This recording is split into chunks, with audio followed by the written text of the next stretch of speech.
Salam saudara-saudari, puji Tuhan. Dalam kesempatan ini, tema yang kita bahas mengenai Kristus dan hidup baru.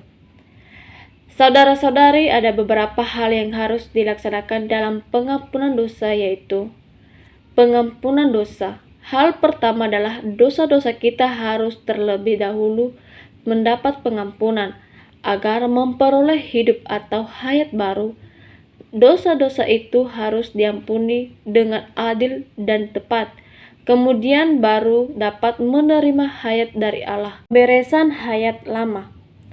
Kedua, hayat yang membuat kita berdosa itu harus dibereskan dengan tuntas. Sebab kita dapat hidup berdasarkan hayat itu saat kita dapat menempuh hidup yang serupa Allah di bumi dan mencapai tujuannya. Tidak cukup hanya bertobat. Bagaimana Allah mengampuni dosa-dosa kita sebagai umat Kristiani?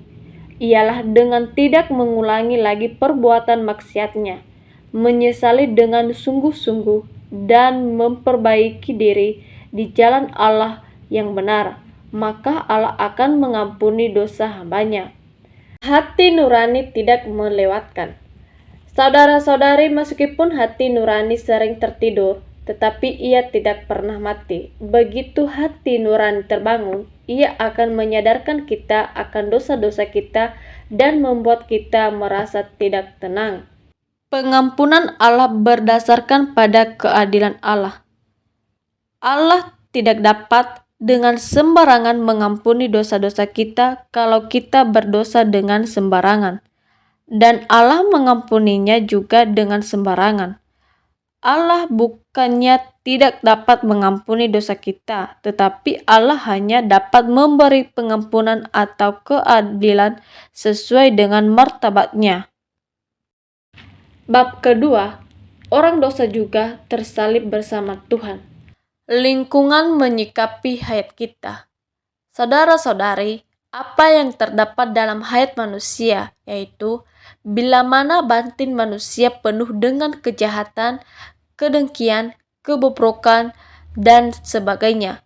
Sedikit diketuk saja, segeralah ternyata apa adanya. Allah tidak mengubah hayat kita. Nah, dapatkah kita mengubah hayat kita? Nah, jawabannya tidak. Mengapa demikian? Kita mustahil mengubahnya. Allah pun tidak ingin mengubahnya. Hayat manusia seperti pabrik dosa, setiap hari memproduksi dosa. Selanjutnya bab 3. Kristus menjadi hanya di dalam Roh Kudus. Kesatuan yang lebih sempurna, di mana Allah telah mencakupkan kita di dalam Kristus, tetapi kita perlu nampak bagaimana Kristus dapat tergarap ke dalam kita. Hanya ketika Kristus tergarap ke dalam kita, barulah kesatuan itu benar-benar sejati dan utuh. Sekarang bisa tinggal di dalam kita. Nah, berkali-kali Alkitab memperlihatkan kepada kita bahwa Allah adalah Tritunggal. Pada suatu kali Allah menggerakkan tubuh daging menjadi Kristus, kini ia juga mengenakan roh. Dan terakhir, bab 4, mendapatkan hayat demi iman. Kematian membebaskan hayat, di mana ketika Yesus masih di atas bumi, Allah belum bisa memberikan hayat ini kepada kita. Salah satu sebabnya karena Kristus Yesus masih mengenakan tubuh daging, dan hayatnya karena tubuh daging terbatas oleh ruang dan waktu. Sekian dan terima kasih. Tuhan Yesus memberkati. Amin.